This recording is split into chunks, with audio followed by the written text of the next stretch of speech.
tarde a todos. Boa tarde a todos. Aqui é a professora Mildred, da UNAI. Bem-vindos, alunos, convidados, professores e direção da UNAI, Universidade Aberta e Integração. Hoje temos um assunto que eu penso que vai ser interessante, deixa eu compartilhar com vocês desde agora para que a gente possa falar um pouquinho deste tema. Perfeito.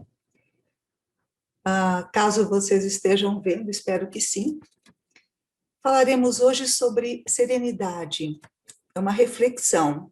O que eu faço com aquilo que a vida faz comigo? A vida faz conosco todas as coisas boas e outras não tão boas. A nossa reflexão hoje é sobre o que nós fazemos com isso, né? Como isso funciona na nossa vida, no nosso dia a dia.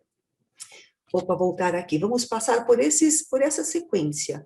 Vamos falar primeiro sobre facear a realidade, como fazemos quando estamos faceando a realidade, identificando um motivo ou vários motivos. Vamos falar um pouquinho sobre serenidade, sobre propósito ou finalidade e alegria e fluidez no trajeto. Enfim, hoje trouxe uma história muito forte, que não deixa dúvidas sobre o nosso tema. É a história de Viktor Frankl, um psicoterapeuta, neuropsiquiatra e humanista. Como é a história do Viktor Frankl? Depois eu dou o nome do livro, onde vocês podem encontrar tudo isso com detalhes. Viktor Frankl, nascido em 1905, numa família austríaca judia, com um padrão de vida muito confortável, levava uma vida normal, até que veio a Primeira Guerra Mundial. E a família toda mergulhou numa grande pobreza, filas enormes para comprar um saco de batatas para atender a família inteira. Enfim, aquilo foi muito desestruturante para a família. Mas ele persistiu, conseguiu estudar, se formou em medicina. Porém, ele gostava mesmo da psicologia e da filosofia. Então, ele sempre integrou a psicologia e a filosofia no seu trabalho como médico. E, inclusive, muito antes de se formar, ele já atuava, de alguma maneira, com esses estudos que ele tinha, com esses conhecimentos que ele tinha. Pois muito bem, o que aconteceu de diferente com o Viktor Frankl? Aconteceu que mesmo ele sendo uma pessoa culta, uma pessoa formada, uma pessoa que já trabalhava, tinha uma profissão, tinha um consultório, ministrava aulas, o que aconteceu? Ele se torna prisioneiro em 1942, assim como toda a sua família, passando por 4 campos de concentração, sendo libertado apenas no final da Segunda Guerra Mundial, em 1945. E aí o que aconteceu que tem a ver com o nosso assunto? Que nas condições mais adversas, ele decidiu que ninguém poderia tirar a sua liberdade de escolher como ele iria reagir frente àquilo, como ele iria reagir frente a uma situação de ser prisioneiro num campo de concentração. Então aqui vai um pouquinho da história dele. Antes dele se tornar prisioneiro, ele escrevia textos, escrevia livros, ele trocou cartas, muitas cartas, aliás, com Freud, ele se interessou por várias áreas da psicanálise. Então, ele tinha livros, tinha escritos, ele tinha documentos que ele dava muito valor para aquilo. Quando ele foi para o campo de concentração, inclusive, ele levou no casaco dele um manuscrito de um livro que ele queria lançar, e que já estava praticamente pronto. No campo de concentração, por algum tempo ele ainda conseguiu ficar com o manuscrito, mas depois, claro, que o manuscrito e o casaco dele e tudo acabou se perdendo. E ele tinha muita vontade de lançar esse livro, era um sonho que ele tinha estando ali dentro do campo de concentração. Antes de ir para o campo de concentração como prisioneiro, ele já trabalhava com uma metodologia que ele criou chamada logoterapia, que era uma terapia baseada no sentido da vida, no propósito da vida, na direção maior da vida. E como ele estava ali numa situação limite, uma situação que nós imaginamos, né? Aliás, nós nem imaginamos o quanto era difícil e era adverso, ele não tinha escolha, ele tinha que vivenciar aquilo e sobreviver. Então, ele colocou como um sonho para ele, que ele queria sobreviver, ele queria sair dali, lançar o livro, e ele se imaginava numa grande plateia, falando para muitas pessoas sobre esse livro que ele já tinha pronto. E que ele foi perdendo ao longo do tempo, inclusive, ao final, no último campo de concentração, ele conseguiu os pedacinhos de papéis onde ele rascunhou pequenos trechos que ele se lembrava, mas a maior parte do livro ele teve que depois reescrever. Pois muito bem, ele tinha o sonho de sair de lá, mas ele estava lá, A realidade era aquela. Ele estava ali, estava prisioneiro, vivenciando aquela situação limite, completamente limite. E aí ele se viu no papel que ele poderia fazer. Era o melhor que ele poderia fazer. Ele poderia ajudar os outros prisioneiros, ele poderia ouvi-los, ele poderia dar apoio, porque ele era um prisioneiro tanto quanto. E foi isso que ele fez, nas horas que ele conseguia, nas horas depois que as luzes se apagavam, eles se reuniam num cantinho e trocavam ideias de forma a dar forças um para o outro, de forma que o outro entendesse que estavam todos juntos e tentariam sobreviver todos juntos. Nesse sentido, ele percebeu que era um grande papel que ele tinha e tentava passar isso para as outras pessoas, que as pessoas também não permitissem que fosse roubada delas, depois de tudo que havia sido tirado delas, todas as formas de liberdade, mas que sobrava uma forma de liberdade que elas poderiam manter, que era como reagir àquilo que estava acontecendo. E assim ele foi levando e assim ele foi tocando. Cada dia o grande propósito dele era sobreviver aquele dia e, dentro do possível, auxiliar todos os que estivessem à volta dele. Ele ajudou muita gente, tinha muitas pessoas querendo desistir. Havia muitas situações muito dramáticas, as pessoas tentavam desistir. Pois muito bem, por que estamos falando desse assunto neste ano, né, de 2021, onde também passa-se por assuntos tão dramáticos, tão fortes que estão acontecendo na sociedade, aliás, no mundo inteiro? Pelo seguinte, quando ele afirma que a sobrevivência do ser humano depende da capacidade de se orientar na vida em direção a um para quê ou para quem, ele está dando a receita daquilo que nós todos podemos nos apegar a cada dia mais, de forma que a gente oriente nossa vida na direção de um para quê. Para que eu estou lutando, vivendo, sobrevivendo, me desenvolvendo, crescendo, apoiando o próximo, ou para quem? Para quem eu estou me empenhando, fazendo o meu melhor? Para quem eu estou procurando ser útil, procurando ajudar de alguma maneira, para mim própria, para o outro, para o meio, para todos, para o mundo? Então a pergunta era: para quê? Ou para quem? Então essa é uma pergunta que, quando respondida, ela dá uma base muito interessante para nós. Bom, felizmente ele saiu de lá em 1945 e já em 1946 ele lança o livro Em Busca do Sentido, com profundas observações sobre a capacidade humana durante o tempo que ele era prisioneiro. E como ele imaginava, ele sim foi chamado a palestras pelo mundo afora para relatar a experiência de vida dele, aquela experiência no campo da psique humana, porque ele não deixou de ser, como ele mesmo dizia, um psicólogo no campo de concentração. Mas o livro Em Busca do Sentido, em 1946, não era o livro que ele tinha escrito antes. Aquele lá era outro. O livro que ele escreveu saindo de lá era o livro do que ele viveu lá, ali naquele campo de concentração. Esse livro, ele não tem nada assim que qualquer pessoa em qualquer idade, de adolescente para cima, não possa ler com tranquilidade. Não, ele não relata detalhes que nós não precisamos rever ou imaginar. Ele realmente se foca no comportamento humano de busca de sentido, foi o foco da vida dele toda, né? Trabalhar a busca de sentido, a busca do sentido da vida. Então, este livro foi o livro que ele acabou viajando o mundo inteiro para poder expor, para poder divulgar, que era onde ele tinha oportunidade de relatar coisas que ninguém imaginava que acontecia ali, e a experiência do comportamento humano, como as pessoas reagem frente às situações. Porque nas situações limites aparecem muito os efeitos do instinto de sobrevivência. Então, você tem situações que não são muito tranquilas, muito confortáveis, lógico, no meio de todo aquele cenário, e ele traz isso como uma reflexão de profundo respeito ao ser humano, de profunda compreensão do ser humano, compreensão da nossa situação quando nós nos vemos numa situação limite, numa situação difícil, numa situação imprevista. Eles não tinham ideia de quando sairiam do campo de concentração, como também a maioria de nós não tem ideia de quando termina essa situação de pandemia, não é? Ele não tinha noção de quantas pessoas perderia, ou, enfim, como ele sairia dali antes que perdesse as pessoas. E, da mesma forma, nós estamos todos batalhando para manter as nossas pessoas queridas em segurança, nós próprios, o mundo, o planeta, o que for possível. Então, essa história tão forte do Viktor Frankl, ela vem mostrar que assim como houve outras pandemias, né, no mundo, e que as pessoas também batalharam e sobreviveram e lutaram, e enfim, passaram pelas coisas que passaram, houve uma situação mais limite ainda, que eu considero que foi a questão do Holocausto, né, dos campos de concentração. Uma condição aonde junta tudo que existe hoje e muito mais, sem margem, né, de nível de comparação. Então, isso nos traz o quê? A esperança de que, se Viktor Frankl conseguiu passar por tudo aquilo, todos nós conseguimos passar e passaremos muito bem por todas as situações que aparecerem na nossa frente.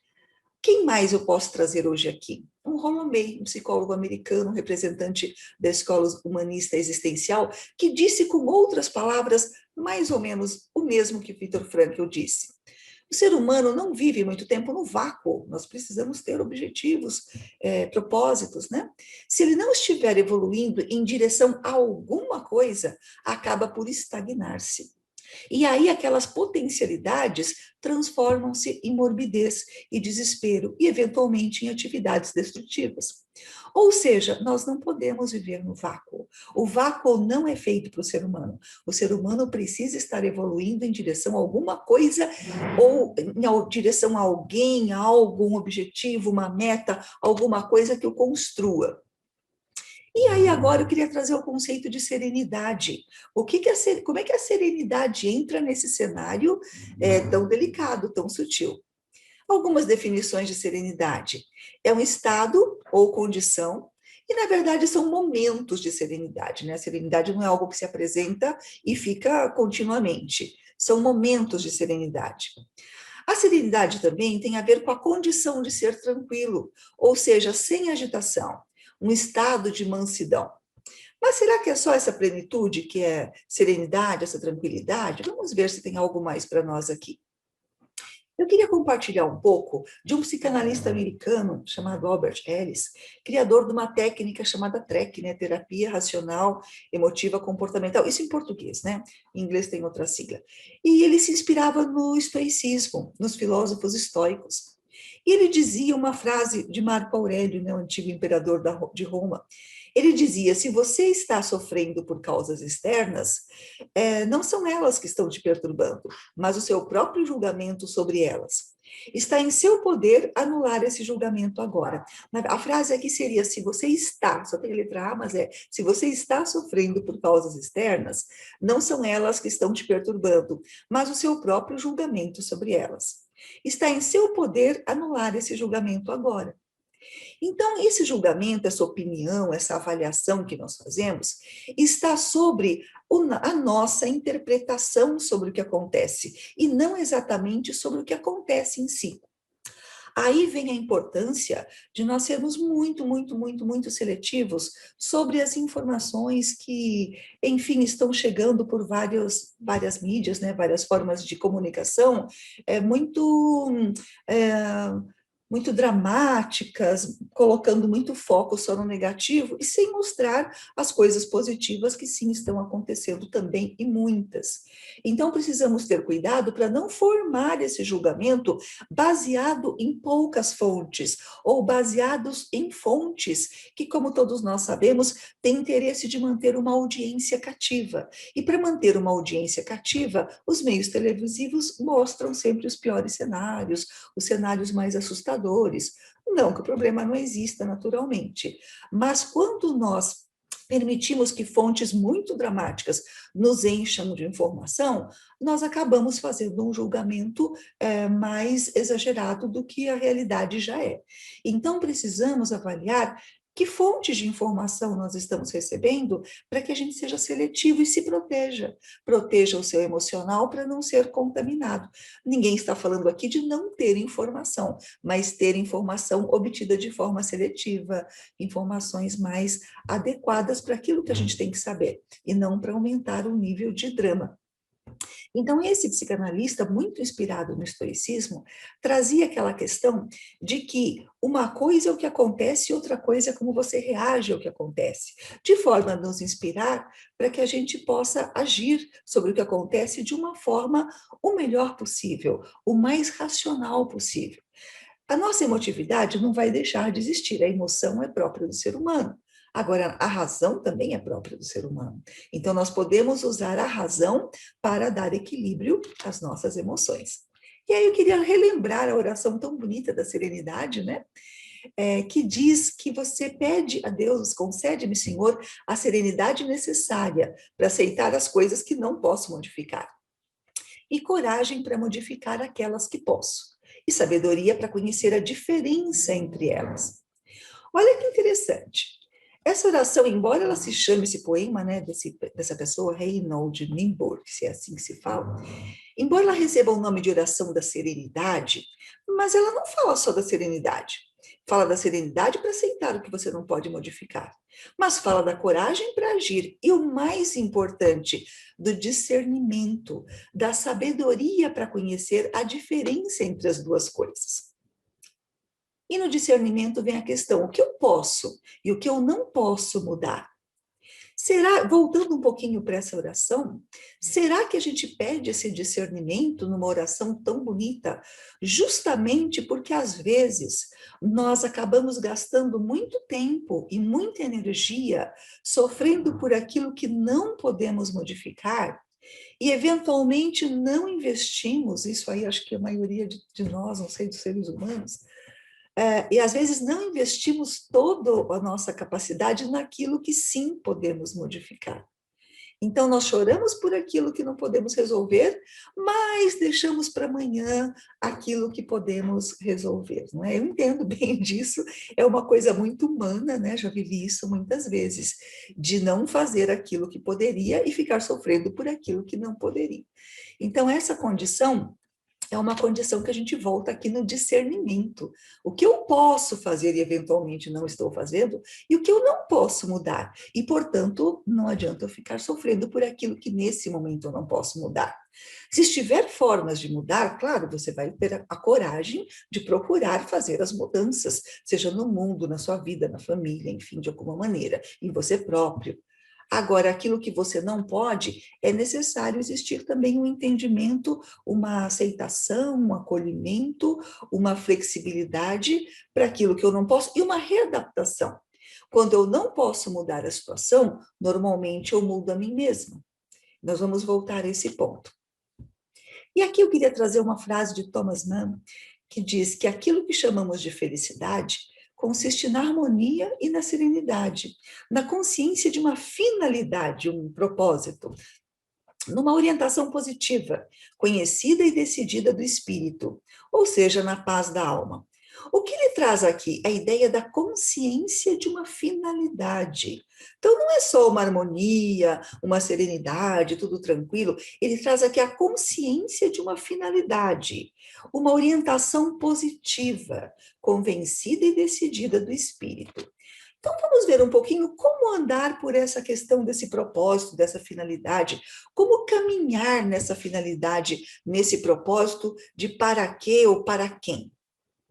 Algumas definições de propósito são que propósito ou intenção ou finalidade, na verdade, é uma intenção de fazer algo, um projeto, por exemplo, ou aquilo que se busca alcançar, um objetivo, a finalidade em si, o intuito. Então, eu gostaria de ficar aqui com a palavra intenção. Qual é a minha intenção?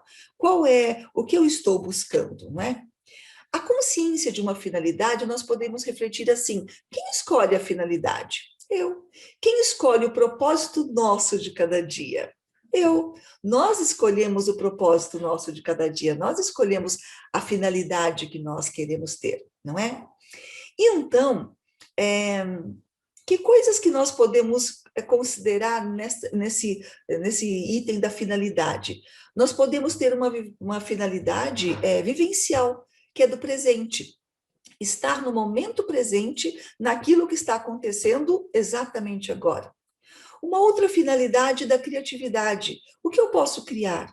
O que eu posso fazer que me dá prazer, satisfação, alegria e ainda estou contribuindo com o mundo de alguma forma? E no terceiro nível, uma finalidade atitudinal. Aquilo quando eu não tenho o que fazer, quando eu não tenho possibilidade, o que eu posso mudar em mim para que eu consiga lidar com aquilo?